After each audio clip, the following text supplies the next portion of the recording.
Mohon kerjasama semua untuk jangan lupa share live FB kita supaya anda boleh tonton sebulan nanti dan untuk manfaatkan kepada rakan-rakan kita yang tak dapat join pagi ni. Tanpa melengahkan masa, saya jemput Encik Nazrul untuk sesi perkongsian pada hari ini. Sila Encik Nazrul. Assalamualaikum warahmatullahi wabarakatuh. Selamat pagi semua. Ya, hari ini minggu terakhir kita bersama. Jadi hari ini kita akan belajar mengenai, saya akan berkongsi dengan cara-cara efektif untuk kita mengawal serangga perosak dan juga penyakit pada tanaman dengan menggunakan bahan-bahan asas yang biasanya ada dekat rumah kita ya. Jadi sebelum kita teruskan, saya review sikit je lagi yang minggu-minggu sebelum ni ya. Sebelum ni minggu sudah kita ada belajar pasal 4 jenis baja asas, FPJ, FFJ, FAA dan juga EM, dan semua tu saya tunjuk menggunakan bahan-bahan yang ada dekat rumah, gunakan sayur lama, buah-buahan lama, ikan, sisa-sisa ikan, dan saya tunjuk cara macam mana nak gunakan baja-baja tu, dan saya dapat banyak feedback daripada peserta-peserta yang bertanyakan saya tentang formula-formula lain yang pernah mereka pelajari sebelum ini. Contohnya ada yang tanya saya orang kata guna Ajinomoto, ada orang kata guna telur campur susu lah. Itu macam-macam formula ada diorang tanya dekat saya. Macam ni boleh ke? Yang ni boleh ke? Sebenarnya apa formula yang tuan-puan semua belajar, tak ada yang betul, tak ada yang salah, tak ada yang betul. Yang mana yang boleh guna tu gunalah. Yang mana yang senang guna tu gunalah, buatlah. Cuma apa yang saya nak tekankan, apa yang cuma saya nak kongsikan ini ialah saya ingin berkongsi cara-cara yang mudah dan yang paling penting cara yang paling murah untuk kita sediakan input garden kita di rumah sendiri. Sediakan baja semua di rumah sendiri dengan menggunakan bahan-bahan yang paling murah, yang ada setengah baja tu kita tak payah bawa keluar duit 10 sen, kita tak payah bawa keluar. Kita boleh buat sendiri benda tu. Jadi itu tujuan saya sebenarnya.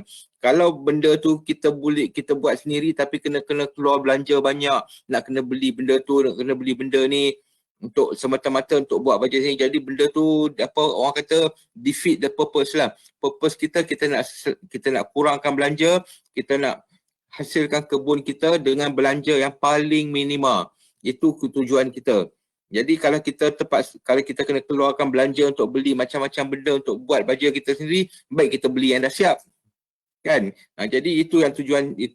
Jadi saya rasa banyak orang yang dah buat dah sendiri start daripada minggu sudah ya. Dan seterusnya minggu pertama kita dah tunjuk pasal cara pemilihan biji benih, pemilihan anak pokok dan cara kita planning kita punya garden kita tu, yang mana yang kita boleh tanam, yang mana kita tak boleh tanam, dan apakah kepentingannya kita perlu tahu family tumbuhan tersebut. Jadi itu semua kita sebentar lagi kita akan tunjuk apakah kepentingannya, kenapa kita kena tahu family kita daripada segi kawalan perosak, kawalan penyakit. Itu sangat penting untuk kita tahu mengenai keluarga tumbuhan tersebut. Jadi kita ada Farhan boleh kita ada Cik Ahmad Farhan dekat kebun Khadijah Natural Farm. Kita lintas langsung dengan dia sekarang. Dia boleh dengar.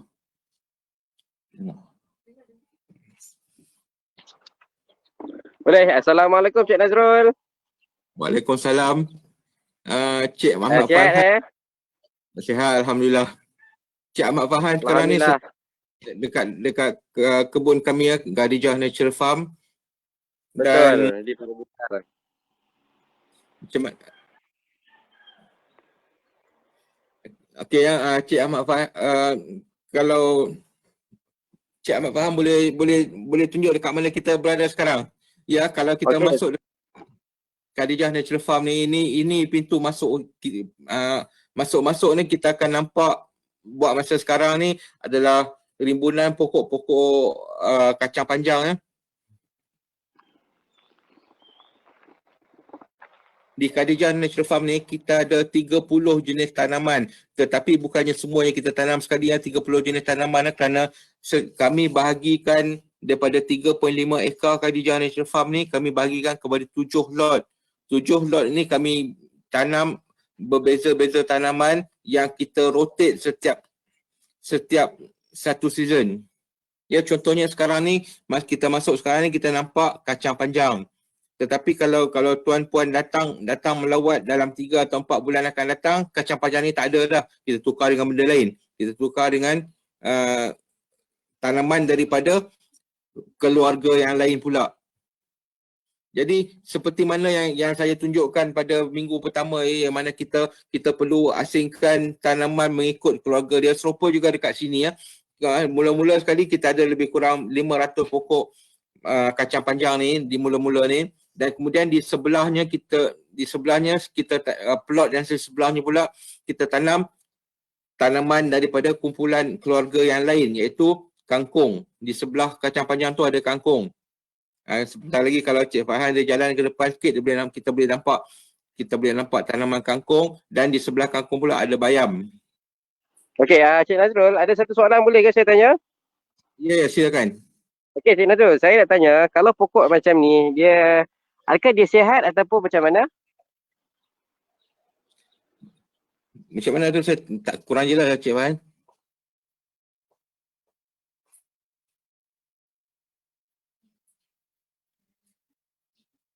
Macam nak kata, pokok dia macam serangga-serangga ni.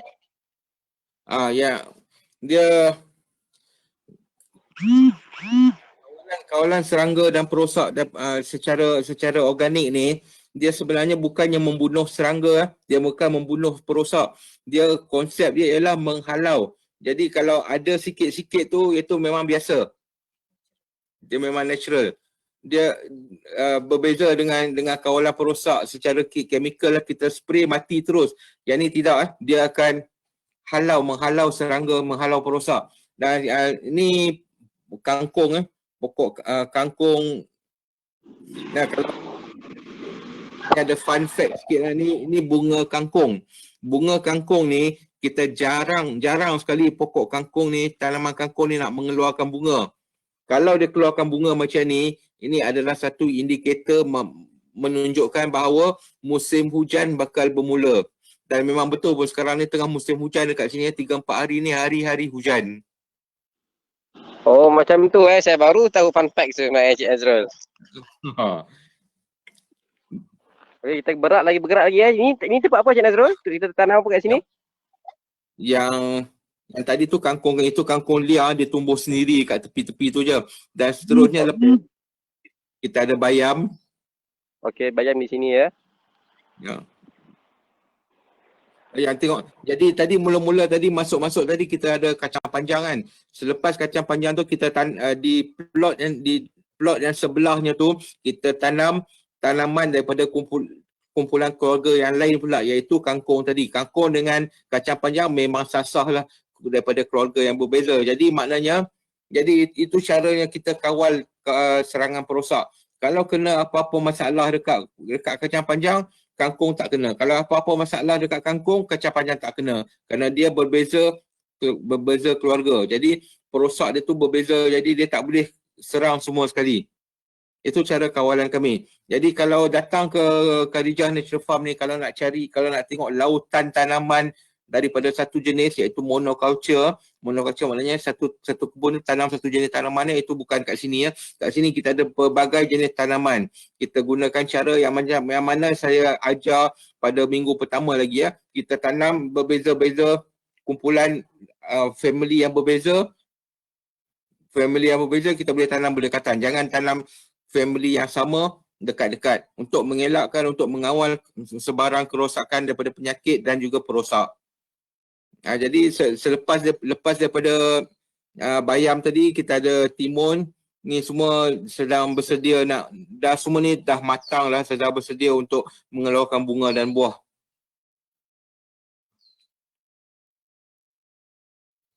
Ini pokok Okey, timun Cik ya. Nazrul. Untuk timun ni dia ada fun fact tak? Kalau macam kangkung ni kalau bunga tu macam hujan bersih hujan bakal tiba. Kalau untuk Aha. timun ni dia ada fun fact tak? Mungkin Cik Nazrul boleh kongsi ke? No. Timun ni bila dia keluar, bila dia mula-mula tu dia akan dia ada macam duri-duri sikit kan. Okey. Timun muda tu. Selalu timun ni kalau sebaiknya kita petik buah timun tu bila duri-duri halus tu dia hilang. Yang tu maknanya dah boleh kutip dah lah. Okey. So Dan kita satu akan ke lagi, terus Cik Nazrul ya.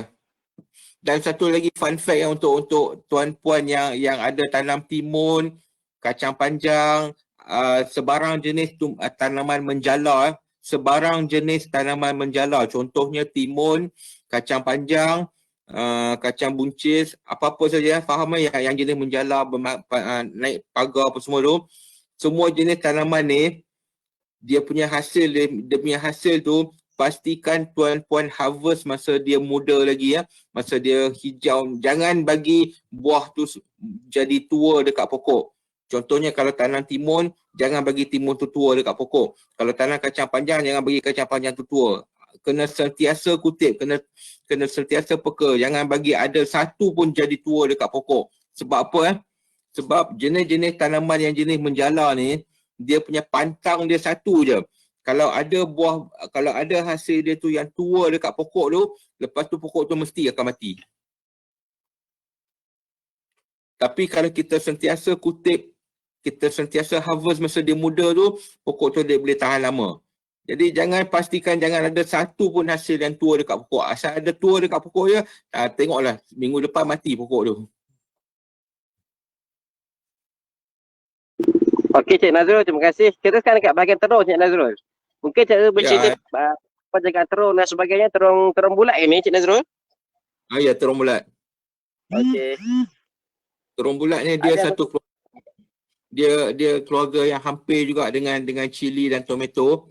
Jadi terung ni adalah salah satu jenis tanaman yang saya boleh kata manja jugalah. Kerana penjagaan dia agak kena jaga betul-betul lah. Jadi dekat sini kami tak tanam banyak lah pasal faktor ni lah, pasal penjagaan dia tu rumit sikit. Betul-betul kena jaga, betul-betul kena manja. Okey. Okey, selepas terung Cik Nazrul, kita akan ke bahagian bendi ya Cik Nazrul Ini bendi.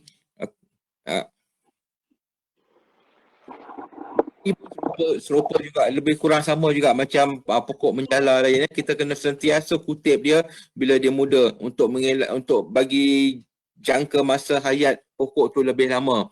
Bendi ni lagi satu pula, dia cepat ya. Katakan kalau tuan-puan nak tanam pokok bendi dekat rumah, jangan seronok-seronok tanam banyak-banyak sampai 4-5 pokok satu rumah tu. Kerana bendi ni sekali dia dah start berbuah tu, dalam sehari dia akan keluar buah. Jadi kalau cakap tanam 2 pokok, 3 pokok dekat rumah tu pun dah tak larat nak makan lah. Dia akan sentiasa, dia dah start keluar bunga sekali, dia dah start keluar buah sekali, dia tak berhenti keluar buah. Selang sehari dia akan keluar buah. Sentiasa keluar buah. Kalau ada 2-3 pokok tu, memang tak larat habis. Tak larat nak makan dah, kena bagi kat jiran-jiran. Jadi jangan seronok sangat tanam banyak-banyak bendi. Yang pokok bendi yang ada sekarang ni, yang Cik Fahan tengah tunjuk sekarang ni, yang ni dah kira penghujung hayat dia lah. Kami dekat atas depan sikit lagi tu kami dah prepare plot yang lain untuk tanaman bendi yang baru ni. Yang ni kira Cik Nazrul, dah tua-tua untuk dah ni. Cik Nazrul, untuk jangka hayat bendi ni berapa lama dia jangka hayat dia sebenarnya? Selepas dia dah berbuah, dia bunga, kita boleh petik dalam masa berapa lama tu? Bendi ni 5-6 bulan dia boleh tahan satu pokok tu. Yang tu kira masih ada commercial value dia lah. Dia punya hasil dia tu masih lagi okey lagi. Kalau lebih daripada 5-6 bulan tu, kalau kita nak simpan lagi tu boleh. Kalau dekat rumah nak makan sendiri tak apa. Cuma commercial value untuk jualan tu dia kurang sikit lah. Okey, baik. Cik Nazrul, kita nak ke tempat labu air dengan pedai katak ke atau macam mana? Boleh juga Cik Fan. Okey, boleh. Cik Nazrul boleh proceed dulu sekejap. Saya off kamera sekejap. Saya sabar saya on balik ya. Okey, saya sambung dulu kot ya. Boleh Cik Nazrul, terima kasih. Okey, baik, jumpa lagi.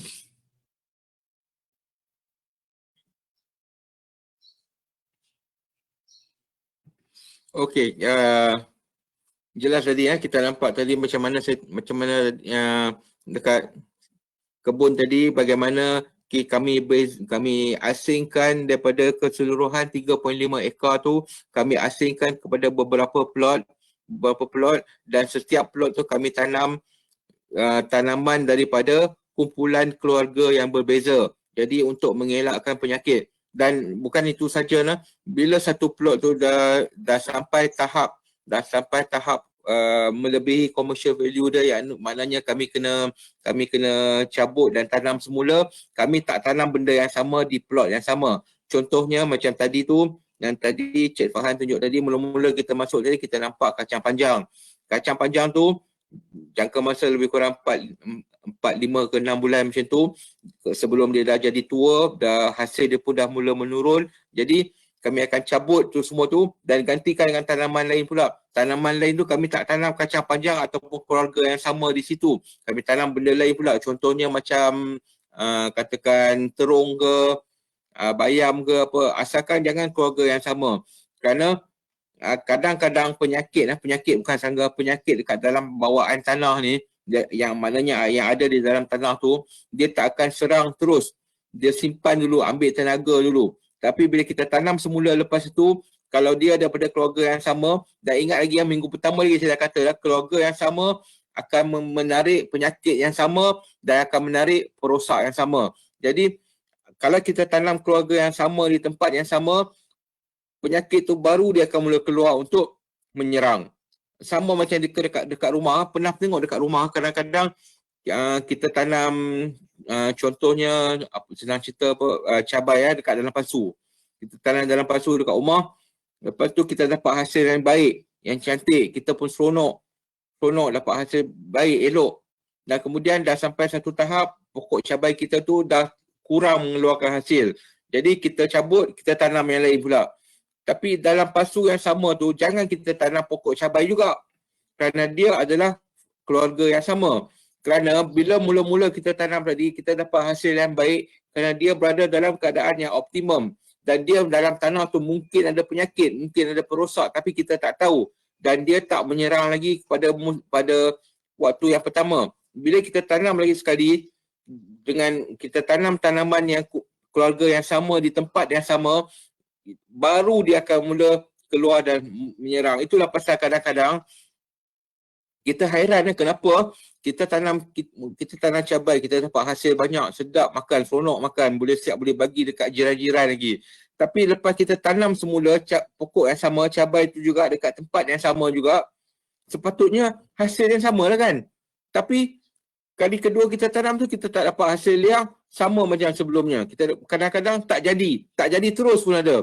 Tak hidup terus pun ada. Kenapa? Inilah sebab dia. Kerana penyakit yang mungkin ada dekat dalam bawaan tanah tu, dia tak keluar mula-mula, dia akan keluar, dia akan mula-mula tu dia kumpul tenaga dulu. Dia build up dia punya strength dulu, kemudian baru dia serang pada pusingan yang kedua. Itu sebabnya sentiasa rotate. Kalau kita tanam dalam satu pasu tu boleh tanam banyak pokok, tak apa. Tapi keluarga yang berbeza. Itu saja yang penting. Itu saja yang kita kena ingat. Setiap kali kita plan garden kita, itu yang paling penting. Mula-mula sekali kita kena ingat. Sentiasa kita tanam dari keluarga yang berbeza. Itu yang kita ingat sekali ya. Okay, jadi kita dah semai kita biji benih daripada minggu pertama lagi. Dan kemudian minggu kedua kita dah standby kita punya baja-baja kita, 4 baja asas yang kita dah buat minggu sudah. Dan saya percaya ramai yang dah buat dah tengah tunggu benda tu fermentasi dia complete untuk mula menggunakannya. Jadi sekarang mungkin anak pokok kita pun dah mula dah naik sikit dah bersedia untuk dipindahkan ke tanah, dipindahkan ke pasu dan sebagainya. Dan sekarang kita kena ada planning kita untuk sebagai standby langkah berjaga-jaga kalau kita kena serangan serangga, serangan perosak, serangan penyakit. Jadi kita nak hari ni kita nak standby bahan-bahan benda-benda ni semua. Kita nak standby perosak, kawalan perosak kita. Ya, jadi macam saya sebut sebentar tadi ya, kawalan perosak kita tu yang kita buat secara organik, secara natural farming ni, satu yang tuan-puan kena ingat, ia tidak membunuh. Kita spray dekat, kita nampak, kalau kita nampak ada serangga dekat pokok kita spray. Jangan harap kita spray tu kita nampak serangga tu mati terus. Macam lain dia cuma akan menghalau saja, dia mengawal, dia menghalau dan dia mengelakkan daripada serangga tersebut datang semula ke tanaman kita tersebut. Cik Ahmad Farhan dah bersedia dekat kebun kot. Okey ya Cik Nazrul, sekarang saya dekat kawasan Timun Labu Air Cik Nazrul. Minta maaf kalau silap. Ya, Labu Air. Okey, mungkin Cik Nazrul bercerita sikit berapa luas kebun air ni, kebun ni dan juga macam mana penjagaan dan juga hasil dia. Mungkin orang kat rumah dia orang nak try cuba tanam lah pokok ni. Okey, ini labu air. Labu air ni kalau dia adalah salah satu jenis tumbuhan yang menjala juga kalau kita tanam labu air dekat rumah ni, kita kena sediakan tempat untuk dia memanjat. Macam dekat kebun ni kita buat macam jala, kita sediakan kayu pancing dan kita tarik jala dekat atas tu untuk bagi dia menjala. Dan dia kalau dia ada ruang untuk menjala seperti macam ni, baru dia akan lebih banyak mengeluarkan buah. Labu air ni dia boleh mengeluarkan buah yang besar, memang betul-betul besar. Cuma kalau kita tanam dekat rumah tu, kita limitkan satu pokok tu keluarkan maksimum 3 biji buah je. Jadi maknanya kalau kita tengok pokok labu air kita tu nampak keluar putik buah dan lebih daripada 3 putik buah tu, buanglah sikit, bagi tinggal 2 atau 3 sudah untuk dapatkan buah yang besar lah. Kadang-kadang sebiji tu kita boleh dapat 1 kilo lebih, 2 kilo pun boleh sebiji. Ya, tengok macam ni yang ni kita bagi dia naik panjat jala. Kalau dekat rumah susah nak buat macam ni, kita bagi dia panjat pagar pun boleh, ataupun kita buat kayu dengan kita buat pancang 3 segi dengan buluh pun boleh. Asalkan dia ada tempat untuk memanjat. Labu air, labu manis sama juga dia perlu ada tempat untuk memanjat. Okey Cik Nazrul, saya akan bergerak ke tempat Peria Katak pula Cik Nazrul Ya buat. Cik Nazrul, untuk labu air tu berapa lama masa dia ambil untuk dia nak mengeluarkan hasil tu? Labu air ni dia nak membesar dia tu cepat. Dalam masa dia akan mula matang dalam masa 2 hingga 3 minggu dia dah start matang dah dan mula mengeluarkan bunga. Dia biasanya jangka masa dia dalam sebulan setengah kita dah boleh petik hasil lah.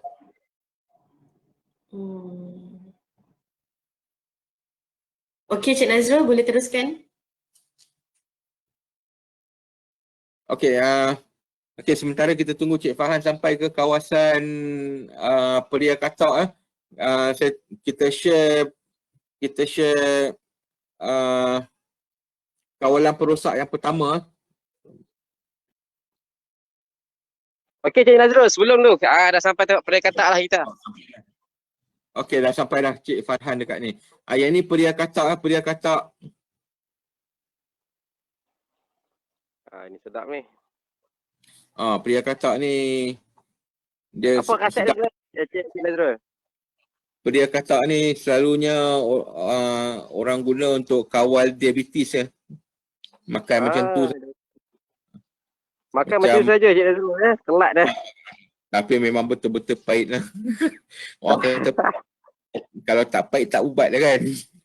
Betul. Tapi konsep dia sama macam labu air Cik Nazrul dia perlu tempat yang menjala Cik Nazrul Dia perlu menjala, dia perlu tergantung dekat atas macam tu.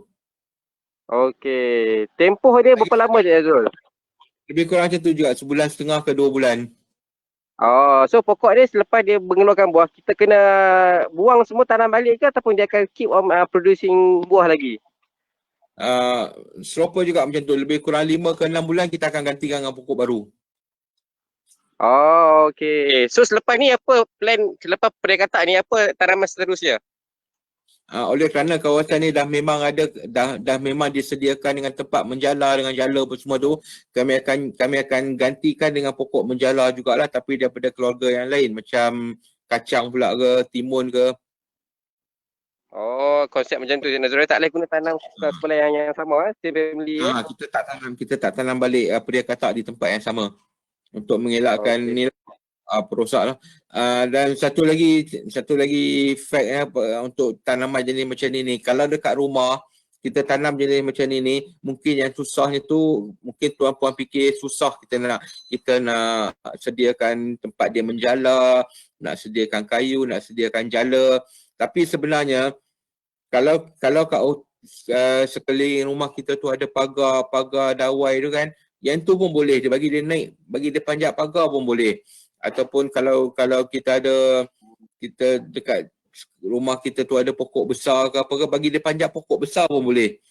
Kalau kita rasa susah lah nak buat kayu apa semua tu. Dan satu lagi, bila dia walaupun dia nampak macam menggunakan kawasan yang luas, tetapi sebenarnya dekat bawah dia tu kita boleh tanam benda lain sama. Dekat pasal dia cuma ambil kawasan sikit saja untuk dia tumbuh. Cuma kawasan kanopi dia tu yang luas. Dekat bawah tu masih lagi kosong. Jadi dekat bawah, dekat keliling dia tu kita boleh tanam sayur-sayur daun yang lain untuk menjimatkan kawasan dekat rumah kita tu.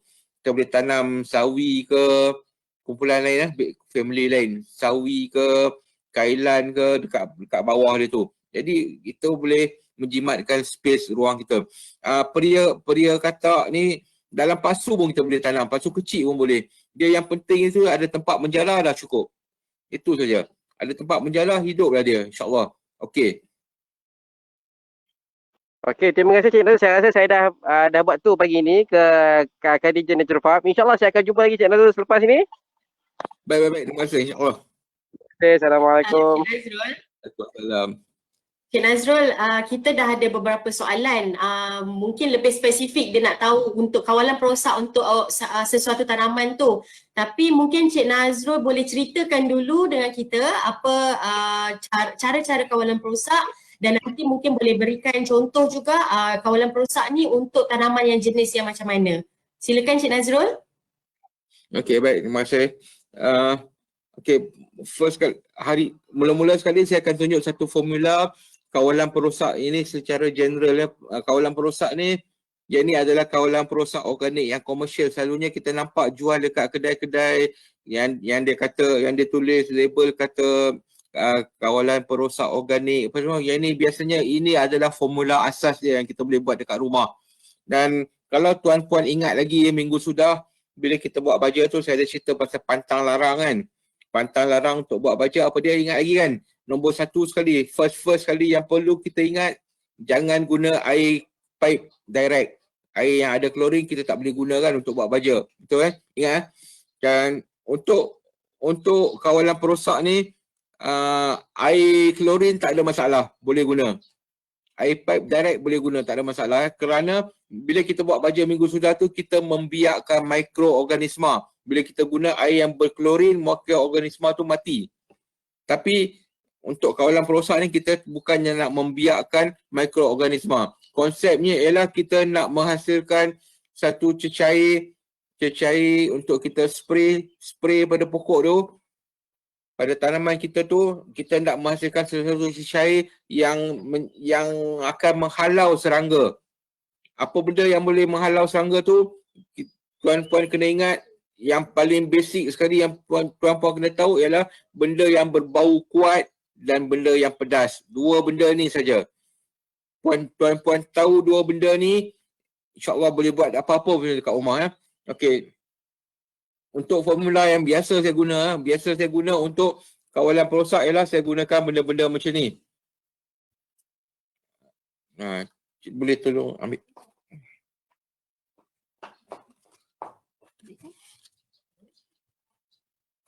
Nak tunjuk.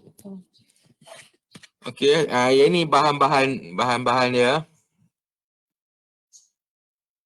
Okey,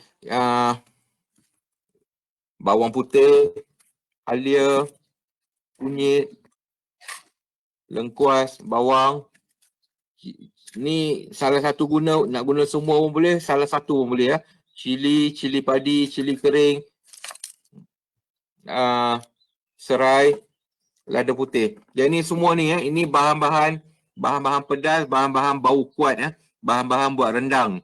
Jadi ni bahan-bahan yang kita gunakan untuk buat kawalan perosak secara organik. Ni kalau tuan-puan perhatikan, ni bahan-bahan yang memang berbau kuat ya. Ni semua ni bau power ni. Dan ini benda-benda yang pedas. Ya, cara kita buat ni senang ya. Kita blender semua ni ikut dia punya berapa banyak kita guna tu, agak-agak je. Satu bagian. Lepas kita blender tu, ataupun kalau dekat rumah tu katakan nak buat rendang ke, nak buat gulai ke apa ke, dah blender tu, kita tapis, kita guna air dia saja. Kita ambil air dia saja. Okey, kita ambil air dia saja. Okey, dah dapat air ni, kita boleh campurkan dengan kadar 1:1. Contohnya, kalau air ni air pekat ni, pati ni 100 ml, air biasa pun 100 ml. Dan kemudian kita boleh guna dia untuk spray pada tanaman kita. Tetapi sebelum itu, untuk segala jenis kawalan perosak yang kita buat nanti, dan saya ada beberapa formula lagi yang akan saya kongsi nanti. Untuk semua kawalan perosak ni, satu benda yang kita perlukan, kalau baca itu kalau baca hari tu pantang dia air kan. Yang ni kalau untuk kawalan perosak ni, ini bukan pantang, ini keperluan. Kita mesti kena ada sabun. Sabun ya. Sabun apa? Kalau ikutkan kawalan perosak ni, sabun yang terbaik untuk kita gunakan sebagai kawalan perosak ni ialah sabun cat kapak. Kenapa sabun cat kapak? Pasal dia ada bau dia tersendiri sabun cat kapak ni, dan ada bahan dekat dalam tu. Saya nak explain, saya tak berapa pandai dari segi saintifik dia, tetapi ada bahan dan bau dalam sabun cat kapak tu yang memang serangga tak suka. Jadi kalau boleh gunakan sabun cat kapak tetapi sabun cat kapak tu memang sekarang ni memang sangat-sangat susah nak dapat. Ke tempat saya ni pun 2-3 hari ni jenuh cari dekat macam-macam kedai, semua tak ada jual. Jadi kalau tak ada sabun cat kapak tu, kita boleh tukar dengan benda lain. Kita boleh guna sabun cuci pinggan. Sabun cuci pinggan tak payah beli yang mahal-mahal, yang beli yang biasa-biasa sudah. Sabun cuci pinggan ya. Tujuan kita guna sabun ni, sabun cuci pinggan ni ialah kita campurkan tadi tu, sebah 1:1, dan kemudian kita bubuh sikit sabun cuci pinggan tadi. Tujuannya ialah bila kita spray dekat tanaman kita tu, dia akan melekat. Sabun ni kalau kita sapu sabun ni, dia kering, dia melekit-lekit kan. Yang tu yang kita nak. Kita nak bagi bahan yang kita buat tadi tu melekat dekat tanaman kita tu. Bila dia melekat kat tanaman kita tu, jadi dia tahan lebih lama lah. Tak payah kita nak spray hari-hari kan. Cik Nazrul. Ya. Maaf, saya nak tanya, bahan-bahan yang kita gunakan tadi tu, yang bahan-bahan Cik Nazrul tunjuk tu, adakah semua bahan perlu ada, ataupun contoh kalau serai tak cukup pun, serai tak ada ataupun kunyit tak ada pun boleh juga? Ya, yang ini adalah bahan-bahan yang saya gunakan, tapi tak semestinya kita gunakan semua sekali ya. Macam saya kata tadi, benda yang tuan-puan kena ingat ya, yang bau kuat dengan yang pedas. Jadi apa yang ada dekat rumah yang menepati kriteria ini kita boleh guna. Tak cukup 1-2 tak apa. Asalkan guna yang mana yang ada je. Okey Cik Nazrul. Satu lagi, bahan yang tadi selepas kita tambahkan dengan air tadi, adakah itu adalah untuk kawalan serangga yang macam mana? Maksud semua pokok bunga ke, ataupun sayur-sayur ke, ataupun semua kita boleh pakai? Yang ni kita guna spray ni. Spray ni kita guna sebagai untuk kawalan serangga ni. Untuk segala jenis serangga. Yang ni yang general yang general bila katakan kita tanam tanaman apa-apa, dan suddenly tiba-tiba kita kena serangan. Jadi emergency kita nak guna, kita boleh guna yang ni terus. Ya, segala jenis serangga kita boleh guna. Dia akan menghalau, dia tak bunuh, dia halau. Yang ni yang paling basic, yang ni adalah kawalan serangga yang paling basic yang kita boleh gunakan. Yang ni banyak jual dekat kedai, tapi kita boleh buat sendiri. Formula dia sama. Faham, maksudnya pokok cili ke ataupun pokok bunga, semua kita boleh guna jugalah. Ya, semua kita boleh guna juga. Kita menghalau serangga sahaja, bukan untuk kita nak baiki pokok tu, betul tak? Tak. Yang ni kita guna bila dah start kena serangan, kita guna yang ni. Pasal yang ni kita tak payah nak peram-peram apa, kita hari ni kita blender, hari ni juga kita boleh guna. Macam yang ni baru blender pagi tadi ni, kita dapat air tadi. Tak payah nak peram-peram. Hari ni blender, hari ni tapis, terus boleh guna. Jadi ini adalah emergency punya, untuk emergency lah. Okey, boleh teruskan Encik Nazrul. Okey, tadi jelasan semua kita gunakan apabila emergency bila jadi tiba-tiba kita nampak tanaman kita kena serangan. Jadi kita cari apa-apa benda yang ada ni dekat rumah kita ni, kita blender, tapis, ambil air dia, cairkan dengan nisbah 1:1, campur dengan kalau ada sabun cat kapak dekat rumah, very good. Kalau tak ada, guna sabun cuci pinggan. Sabun cuci pinggan sikit, terus spray pada tanaman yang terlibat lah, yang kena serangan lah. Itu macam tu saja. Dan bila-bila masa kita boleh guna. Bila-bila masa hari ni kita buat, hari ni kita boleh guna terus. Sabun tu jangan lupa, yang tu yang penting. Dan kita ambil air dia saja nak hampas itu, kita boleh bubuh dekat peluh pokok tu, ataupun kalau contohnya saya rasa kalau masak rendang pun kita tak guna air dia kan, kita guna bahan tu je kan. Jadi bahan tu boleh masak, air tu yang kita tapis tu kita boleh spray dekat pokok. Baik, okey. Seterusnya saya nak share lagi beberapa jenis lagi kawalan perosak yang kita boleh guna dekat rumah, yang simple yang kita boleh buat sendiri kat rumah. Okey, yang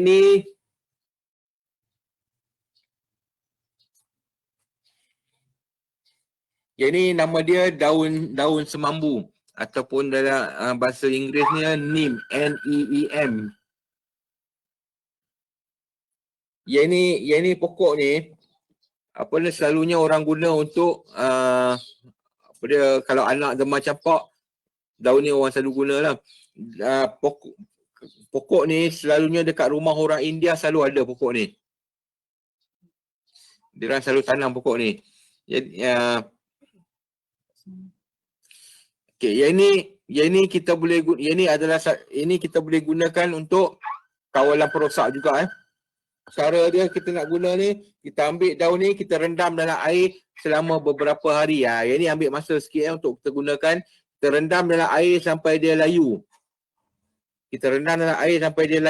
Dan kemudian air tu kita boleh sembur terus pada tanaman kita ni. Yang ni kelebihan kita guna pati daun semambu ni ialah ini adalah untuk serangga-serangga yang jenis kulit keras. Kulit keras macam contohnya ladybird. Dia kulit keras kan, kadang-kadang jenis serangga yang kulit keras ni dia tak load dengan racun-racun biasa. Dengan kawalan perosak biasa dia tak load. Jadi kita guna neem ni. Neem ni semambu ni untuk lebih sesuai untuk serangga yang berkulit keras. Jadi ataupun kadang kalau rasa susah nak buat ni, susah nak cari ni, dekat kedai ada jual minyak neem, N-E-E-M, minyak neem. Yang ni pun biasanya dekat kedai runcit India ada jual. Kedai supermarket kan asalnya tak ada. Cari dekat kedai India selalunya ada jual minyak botol kecil yang minyak neem. Dia tulis neem oil, N-E-E-M. Minyak tu campur dengan, ini cara paling mudah emergency nak guna, cari minyak ni, campur dengan air sikit, air lebih kurang 1 liter tu dalam 2-3 titik cukup. Goncang, campur minyak, sabun tu boleh, kebanyakan kawalan perosak kita mesti kena guna sabun. Campur sabun sikit dan spray terus dekat tanaman kita tu. Itu cara paling mudah. Ni guna neem. Okay, Jelas ya? Okey, seterusnya itu yang pertama. Yang kedua, kita boleh guna bawang putih.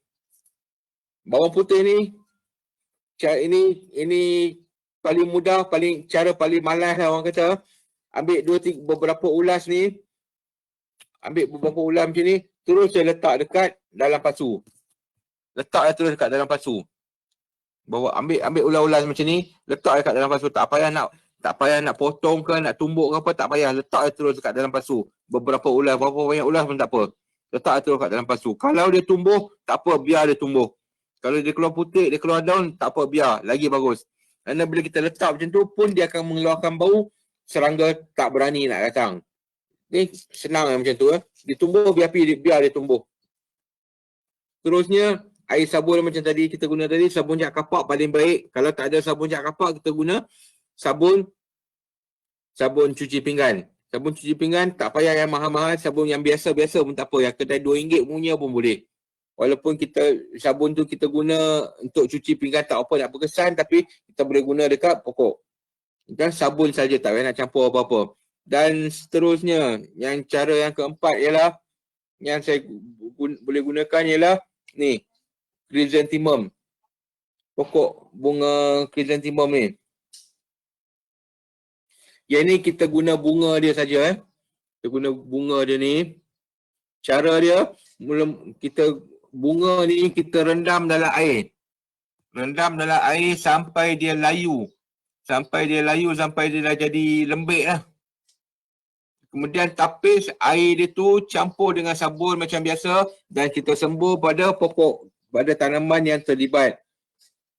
Jadi yang ni juga sesuai untuk tanaman, untuk serangga jenis bercengkerang besar, pasal dia ada bahan chemical dekat dalam bunga chrysanthemum ni yang akan merencatkan pertumbuhan serangga tersebut. Jadi bila dia kena tu, dia rasa tak selesa, dia tak datang lah dekat tempat kita tu. Jadi senang saja, kita rendam dia sampai dia layu dan kemudian kita tapis air dia, campur dengan sabun dan spray dekat tanaman kita tu. Tapi janganlah kata emergency tanaman kita kena serangan ni, pergi beli air teh bunga kat kedai pula. Janganlah, nanti jadi masalah lain pula, semut lah apa semua.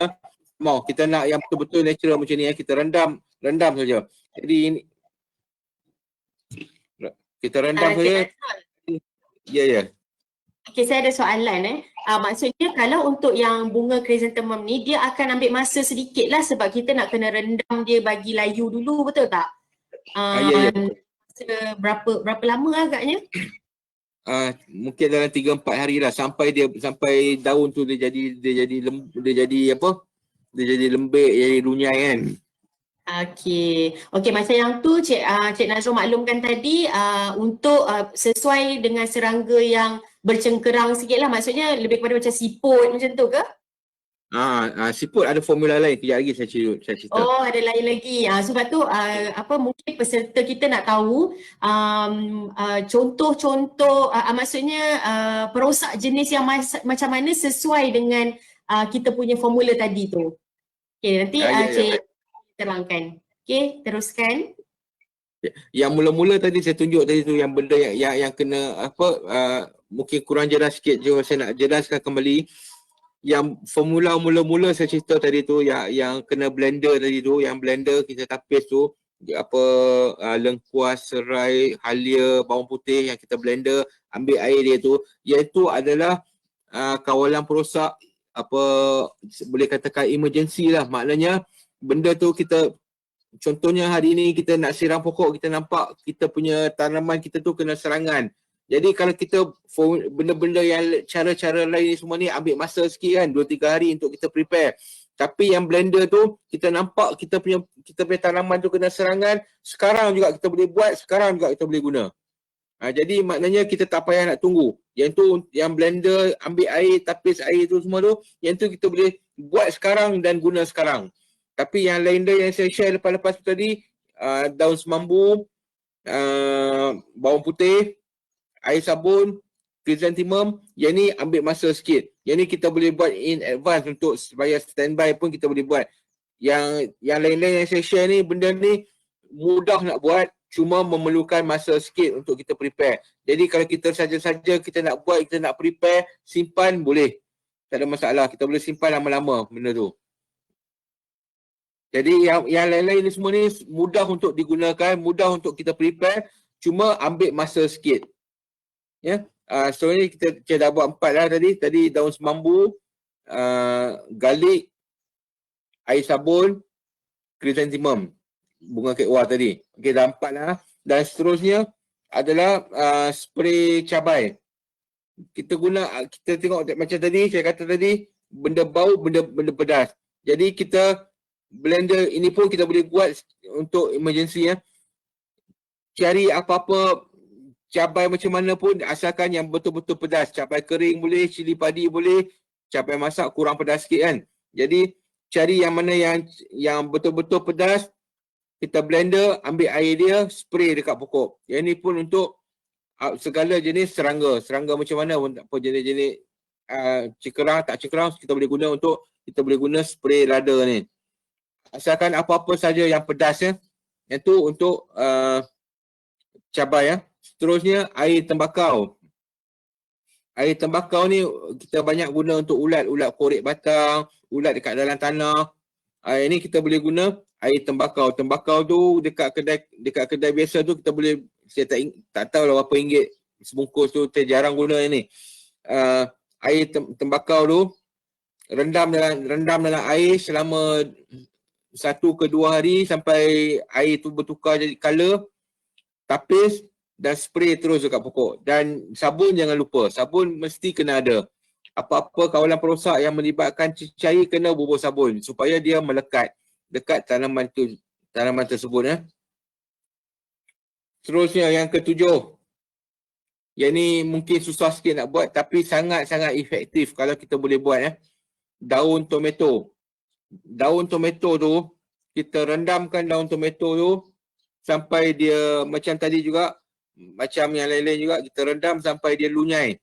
Sampai dia betul-betul dah ni, sampai dia jadi coklat, tapis air dia dan kemudian spray dekat pokok. Ini kita spray terus dekat serangga kalau kita nampak pun boleh. Air daun tomato ni dia sangat kuat ya. Dia sangat kuat, tapi itulah mungkin susah sikit nak jumpa, tapi kalau boleh jumpa tu baik buat dan simpan. Dia sangat sesuai untuk jenis-jenis serangga yang bercengkerang. Okey, tadi siput babi tadi. Siput babi ni ramai orang tanya. Dia memang satu masalah besar, terutama sekali kalau dekat musim hujan ni ya. Siput babi ni, salah satu cara untuk kita, ada beberapa cara untuk kita elakkan daripada serangan siput babi ni ya. Antara yang paling mudah untuk kita gunakan ialah kulit telur. Kulit telur kita keringkan kulit telur tu sampai betul-betul kering. Kalau rajin boleh layurkan dekat api dapur sampai dia kering, sampai dia coklat hitam pun tak apa. Yang penting kita nak bagi kering kerana kita tak mau dia dekat dalam telur tu dia mungkin ada organisma yang tak apa nak elok kat dalam tu bakteria ke apa, kita tak mau benda tu berjangkit dekat kita punya tanaman. Jadi kita bakar atau jemur, kita bakar kulit telur tu sampai betul-betul kering. Kemudian kita hancurkan semua dan taburkan dekat sekeliling tanaman kita, dekat sekeliling pedu pokok tu sudah. Dekat mana yang kita tanam untuk tempat kita nak elakkan daripada siput babi. Dia tak datang dah. Kalau dia datang pun dia kena tu dia patah balik. Itu cara paling mudah guna kulit telur hancur. Kalau tak ada kulit telur hancur, guna pasir, tabur pasir dekat sekeliling pedu pokok tu pun boleh. Pasir halus, pasir laut, pasir pantai ke apa ke, dekat sekeliling pedu pokok tu dekat mana, ataupun dekat mana, kalau kita tahu kat mana laluan dia tu, kita boleh gunalah, kita boleh taburkan lah. Dan seterusnya untuk siput juga kita boleh guna garam kasar. Tapi kalau guna garam kasar ni pastikan jangan terlalu dekat dengan tumbuhan kita tu, mati pokok. Garam kasar tu jauh sikit daripada pokok tu. kata kalau contohnya lebih kurang 2 jengkal daripada pedu pokok tu. Kalau terlalu dekat, pokok tu mati. Garang kasar ni. Jadi itu risiko dia kalau guna garang kasar ni. Tapi garang kasar ni saya personally guna sendiri garang kasar tu untuk siput babi ni. Kerana pada saya itu cara yang paling berkesan. Dia kena garang kasar tu, dia mati terus. Dia tak datang lah. Dan seterusnya, kulit limau, kulit oren. Kalau kita makan limau ke oren dekat rumah tu, kulit tu jangan buang. Kulit tu bubuh dekat pedu pokok tu. Kulit kerana oren ni pun dia akan keluar especially jenis-jenis buah-buahan citrus ni oren, limau, lemon dan keluarga yang sama dia citrus ni dia keluarkan bau dia tu lama. Kita bubuh dekat pedu pokok tu, bau ni serangga tak suka, dia tak datang. Jadi benda tu dia boleh tahan lama. Selagi kulit tu tak kering, selagi itulah dia akan berkesan dalam menghalang serangga daripada datang ke tanaman kita tu. Seterusnya yang ke-10, baking soda. Baking soda rasanya banyak rumah ada baking soda ni. Tambah lagi yang jenis-jenis suka rajin buat kuih baking soda ni kita tak guna banyak sikit je. Setengah sudu kecil campur dengan minyak masak yang belum guna lagi, minyak masak fresh yang bukan yang minyak masak yang dah goreng ikan kering apa semua, tak mau. Minyak masak yang betul yang elok yang baru minyak masak, sabun cuci pinggan tu semuanya satu sudu kecil, campur tiga-tiga tu sekali dan kemudian sembuh pada tanaman. Dan ini juga untuk menghalang daripada serangan serangga.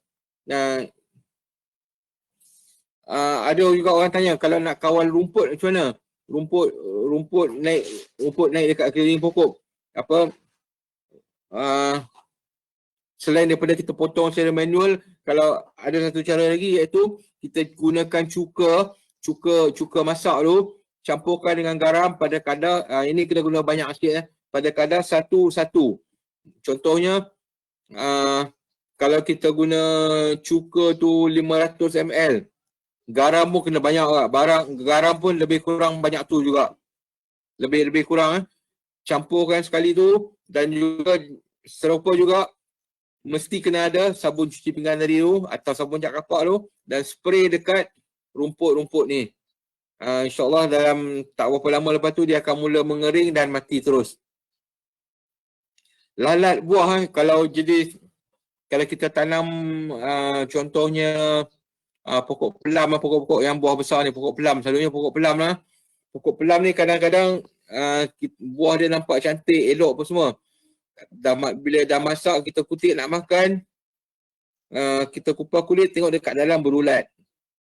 Yang ini sebenarnya yang dinamakan serangan lalat buah. Lalat buah ni dia bukan serang masa buah tu dah besar, dia akan serang pokok pelam kita tu masa dia dah mula keluar putik buah yang kecil-kecil halus tu.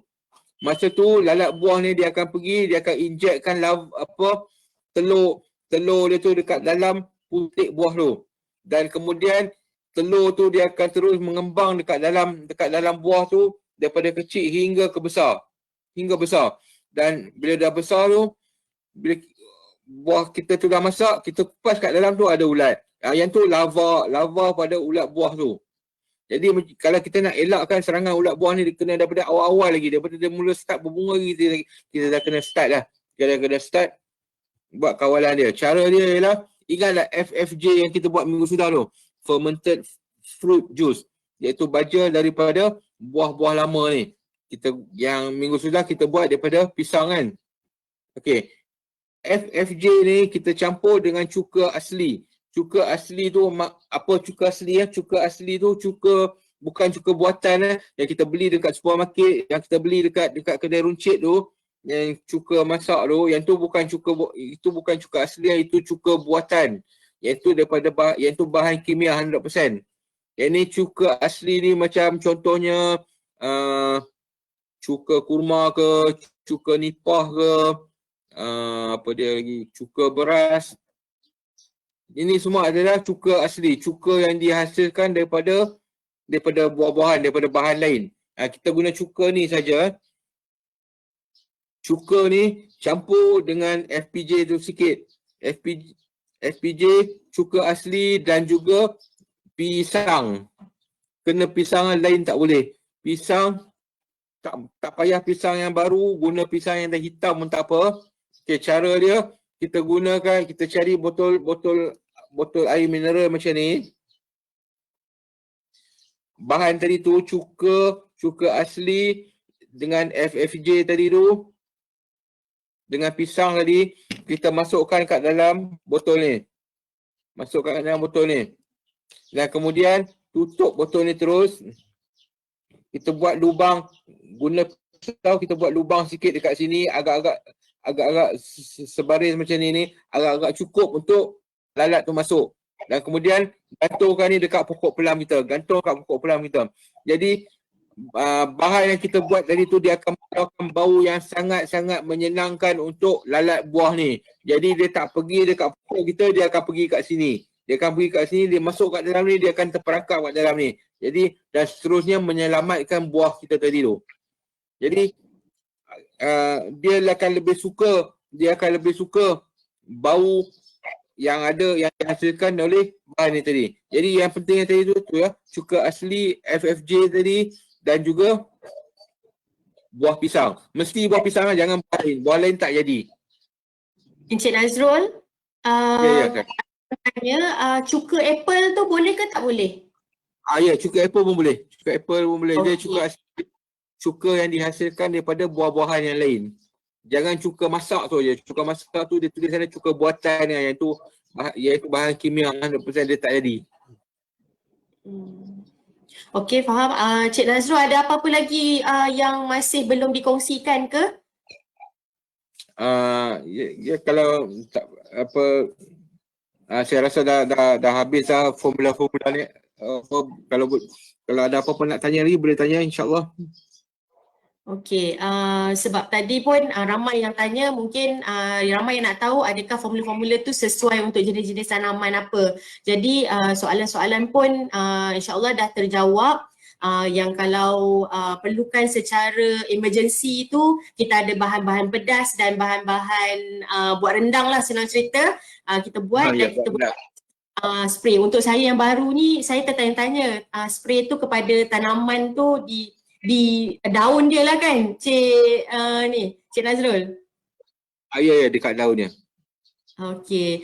Cik Nazrul, ada yang tanya juga, cuka kayu tu boleh ke? Ada ke cuka kayu? Cuka kayu Cuka kayu. Oh, sebenarnya hari ni baru saya dengar ni cuka kayu ni.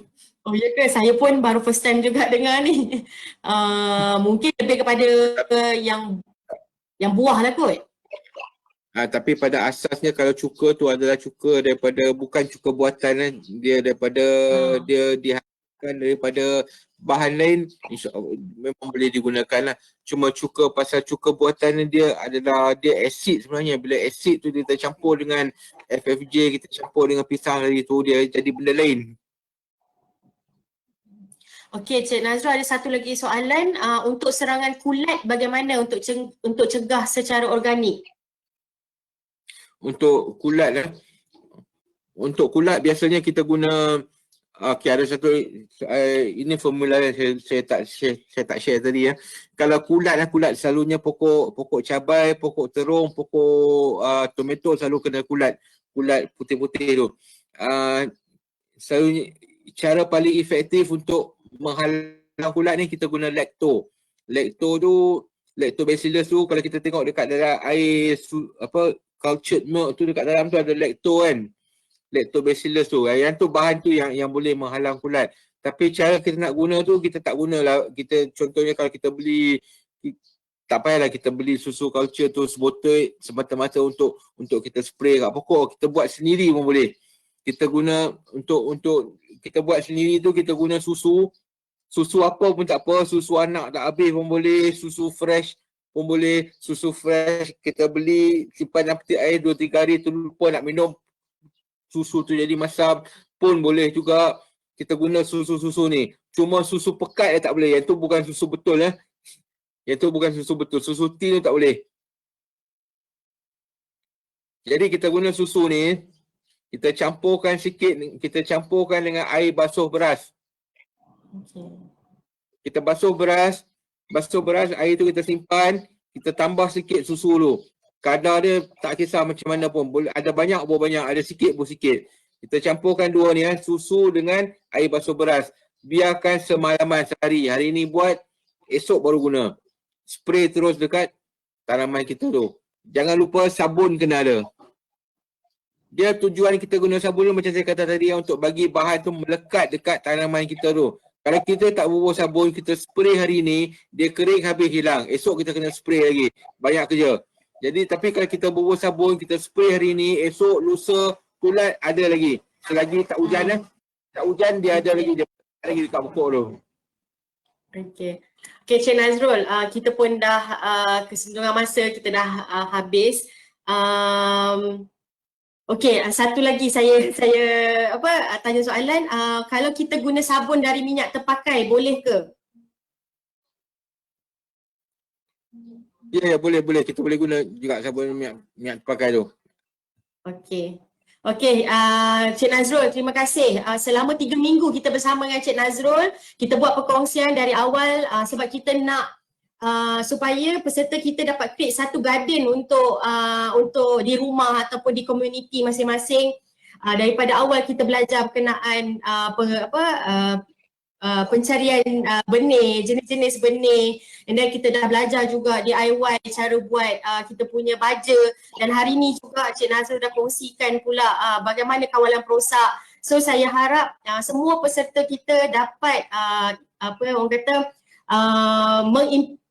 mengaplikasikan supaya nanti kalau ada sesiapa yang dah ready dengan tanaman masing-masing, boleh sharekan dengan Perbadanan Produktiviti Malaysia Wilayah Utara, tagkan kepada kami, sharekan kepada kami punya warga dan ataupun Cik Nazrul sendiri.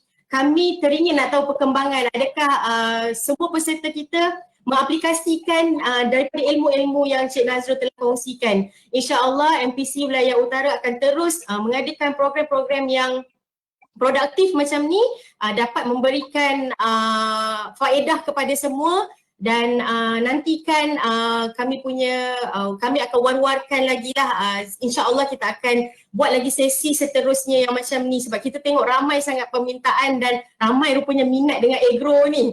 Okey, terima kasih sekali lagi kepada Cik Nazrul atas perkongsian selama ni, selama 3 minggu ni dengan kita. Ada masa lagi, ada rezeki lagi, kita akan jumpa lagi pada masa akan datang. Terima kasih juga atas sokongan dan kerjasama kepada semua peserta kita selama 3 minggu ni. InsyaAllah kita jumpa lagi pada masa akan datang. Assalamualaikum warahmatullahi wabarakatuh. Terima kasih. Waalaikumsalam.